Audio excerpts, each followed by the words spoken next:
नाशिकमध्ये भाजपमध्ये नाराजी नाट्य सुरूच आहे। भाजप शहराध्यक्ष सुनील केदार यांना घेराव घालत त्यांच्या विरोधात घोषणाबाजी करण्यात आली।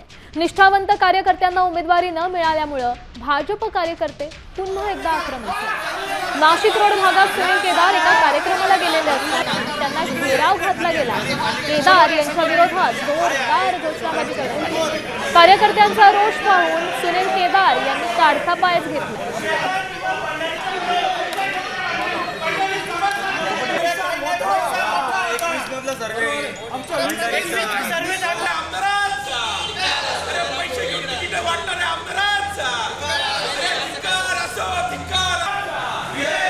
महानगर शहरामध्ये नाशिक महानगरपालिकेच्या निवडणुकी 15 तारखेला आहे। ह्यामध्ये प्रचंड मोठी धनशक्तीच्या विरोधात निष्ठावंत कार्यकर्ता असा संघर्ष झालेला आहे आणि त्याच्यात धनशक्ती मोठी झालेली आहे।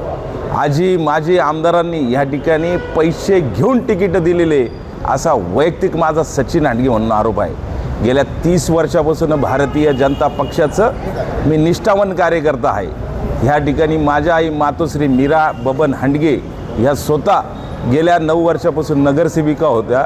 रनिंग नगरसेविकाचं तिकीट कापून त्या ठिकाणी माझ्यासारख्या निष्ठावंत कार्यकर्त्यावर त्यांनी अन्याय केलेला आहे।